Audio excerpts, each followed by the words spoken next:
Hello दोस्तों, मेरा नाम है राहुल। तो जैसा कि हमने इस वीडियो के लास्ट वाले पार्ट में हमने देख लिया था कि किस तरह वेगनर ने अपने पांचवें प्रमाण में बताया कि अगर जो जंतु और पौधे स्थल में हैं और वही जीव जंतु और पौधे अगर जल में होंगे तो उनके वितरण यानी उनको छांटना बहुत ही ज़्यादा मुश्किल हो जाएगा। तो आप लोगों ने वो वाला नहीं देखा है तो आप लोग पहले वो जाके देखें, तभी आप लोगों को ये समझ में आने वाला है। तो थोड़ा बहुत रह गया था, उसको हम लोग डिस्कस कर लिए थे और आते हैं हम लोग नेक्स्ट टॉपिक की तरफ। पौधे और जंतु का प्रेक्षण हुआ। इस प्रेक्षण से लैमूर भारत यानी कि लैमूर जो है भारत के तेलंगाना में है, खासकर वह अफ्रीका में मिलते हैं। कुछ साइंटिस्ट ने इन तीनों स्थल खंडों को जोड़ा और एक सतत स्थल खंड लेमुरिया की उत्पत्ति को मान लिया, यानी कि इन तीनों खंडों को वैज्ञानिकों ने जोड़ा और इसको लेमुरिया का नाम दे दिया गया। वेगनर के अनुसार महाद्वीपीय विस्थापन के दो कारण थे। पहला कारण था पोलराइजिंग फोर्स बल, दूसरा जो है ज्वारीय बल अर्थ के घूर्णन से संबंधित है। ज्वारीय बल जो है अर्थ के घूर्णन से संबंधित है, जिसे हम लोग ध्रुवीय फ्लाइंग बल कह सकते हैं। वेगनर का मानना था कि करोड़ों वर्ष पहले जो बल है करोड़ों वर्ष पहले प्रभावशाली होकर विस्थापन के लिए उसके योग्य हो गया, सक्षम हो गया। समय धारा सिद्धांत, जो कि 1930 में आर्थर होम ने मेंटल भाग में समय धारा के प्रभाव के बारे में बताया। ये धाराएं रेडियो एक्टिव तत्वों से बने ताप भिन्नता से मेंटल भाग में बनती है।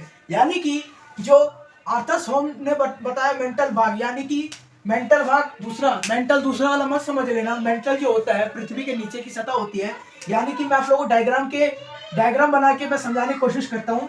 ये जो है हमारा ऊपरी लेयर, जिसको हम लोग भूपट्टी कहते हैं, जो कि 0 से 100 किलोमीटर तक मोटा होता है। उसके बाद हमारा जो होता है यहाँ से और यहाँ तक मेंटल कहलाता है। मेंटल जो होता है दुर्बलता मंडल का होता है, यानी कि मेंटल का जो भाग होता है हल्का सा कठोर होता है और ये 2900 किलोमीटर तक पाया जाता है। उसके बाद हमारा जो आ जाता है क्रोड होता है। क्रोड का जो ऊपरी भाग होता है वो द्रव्य होता है। अभी हमें क्रोड नहीं पढ़ना, सिर्फ और सिर्फ मेंटल पढ़ना है। तो इसलिए हम लोग ये एक ताप होता है रेडियो एक्टिव ताप की, रेडियो एक्टिव ताप जो होते हैं वो मेंटल में बनते हैं। ये देखते हैं हम नेक्स्ट टॉपिक जो होने वाला है हमारा महासागरीय अधस्तल की बनावट देखते हैं कैसी है।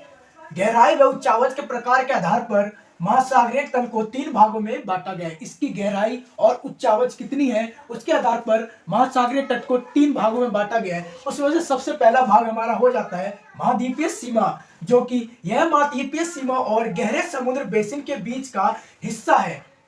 इसमें महाद्वीप मग्न तट, महाद्वीपीय ढाल, महाद्वीपीय उभार, यानी कि यह महाद्वीपीय सीमा, यानी कि ये देख लीजिए हमारा ये महाद्वीप है और महाद्वीप की सीमा यहाँ पे खत्म हो जाती है यहाँ पे, और यहाँ से हमारा चालू हो जाता है समुद्र तल। और उसके बाद बताया जा रहा है बेसिन के बीच का हिस्सा है। इसमें महाद्वीपीय मग्न तट, यानी कि जो महाद्वीप के तट है ये महाद्वीप है पूरा, और ये महाद्वीप के तट है वो पानी से मग्न ढके हुए हैं। और उसके बाद महाद्वीपीय ढाल, यानी कि ये रहा हमारा महाद्वीप और यहाँ से जो हमारा है ये ढाल हो जाता है और इसमें ये भी शामिल है। उसके बाद हमारा आ जाता है महाद्वीपीय उभार शामिल है, यानी कि महाद्वीप का जो उभार है ये वाला हिस्सा ये शामिल है। तो आप लोगों को ये भी समझ में आ गया होगा आसानी से, इसलिए मैंने डायग्राम बना के आप लोगों को समझाने की कोशिश की अपनी तरफ से, ताकि आप लोगों को अच्छे से समझ में आ जाए। अब हमारा तीसरा जो आ जाता है मध्य महासागरीय कटक, यह आपस में जुड़े हुए पर्वत श्रृंखला बनाती है। महासागरीय जल में डूबी यह पर्वत की सबसे लंबी श्रृंखला, यानी कि जो पृथ्वी की धरातल उसमें सबसे लंबी पर्वत श्रृंखला बनाती है। कुछ इस तरह ये मान लीजिए हमारा पूरा एक महासागर है, पूरा पानी है और ये पानी के अंदर कुछ इस तरह की पर्वत श्रृंखला बनाती है।